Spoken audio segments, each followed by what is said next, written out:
they all said pleasantly surprised, so I'm going to throw it out the window. I was giddily surprised. I loved it. It was fantastic. It was great humor, great action, terrific plot, which is surprising for any kind of action or comedy movie, that they had a good plot and a good story in a nice twist. I mean, didn't see that coming.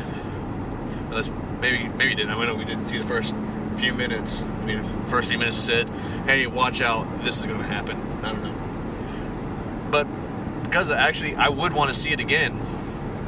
Sometime soon. And this is a movie I would definitely, I would buy this on DVD when it came out. Seth Rogen did a terrific job, and so did Kato guy. I don't know his name. Something Asian. Or something, probably something half American, half Asian, because that's what they like to do, like Jackie Chan or Jet Li. I don't know. That's racist. But from what I said before we saw the movie, I was lying. I actually always loved Seth Rogen, but these guys were bad-mouthing him, so I wanted to fit in. And one of the things I really liked about Seth Rogen is the fact that his weight, he can just shift it. He can be a fat guy in this movie, and like the next movie coming out, like the next week, he's a skinny guy. That's impressive. So it's kind of like Steven Seagal, only he means to do it. Pretty much, yeah. Everybody else has said it, but I'm going to say it too. I enjoyed the movie all around. It was laugh out loud hilarious from, our start to finish. Both actors did a really good job. The plot is, the overall concept is pretty much a rip-off of Batman, as Adam said before. But it's like it's a superhero that's doing everything wrong, and it's up to his sidekick to clean up after him.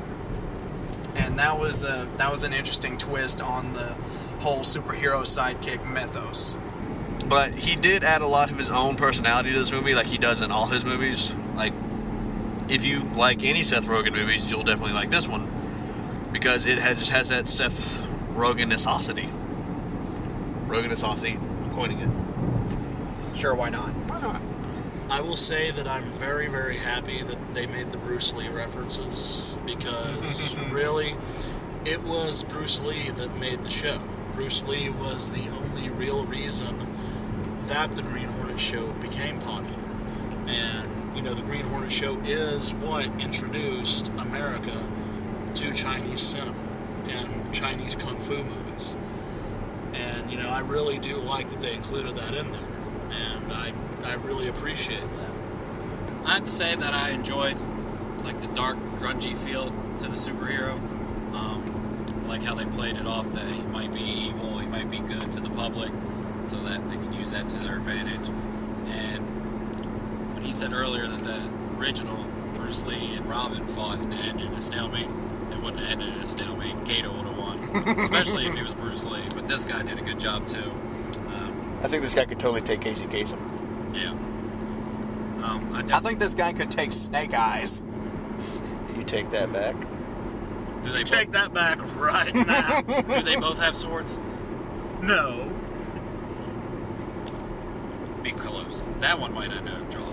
But Snake Eyes doesn't have the car. That's true. He could get run over. Well, he could probably jump it. he hung on that Hummer for 92 blocks in Paris. He hung on that Hummer for Paris. Yeah. But I definitely enjoyed the special effects, the martial arts. They were outstanding. And the destruction mayhem at the end was a little ridiculous, but it was pretty cool. I went into Green Hornet not really sure what to expect. Over-the-top action, buddy comedy, comic book superhero parody. It's pretty much all three, and that's not a bad thing. Pretty much taking cues from every tragic superhero out there, Green Hornet succeeds where others do not. Yes, it's kind of a parody. Yes, it makes fun of itself. But you can still take the serious stuff seriously. Seth Rogen has made his mark as one of the go-to guys in comedy in the last few years. Now he's doing action, and it works. I may not have been a very big fan of Rogen to start out with, but I really enjoyed his character in this movie, and I also enjoyed his role as a scriptwriter as well.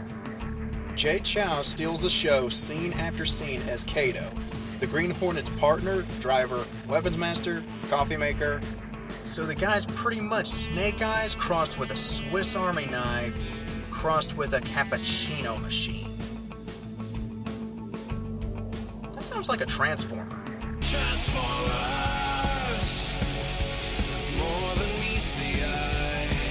The movie blends action and comedy very well, seamlessly transferring from one to the other without jarring the viewer.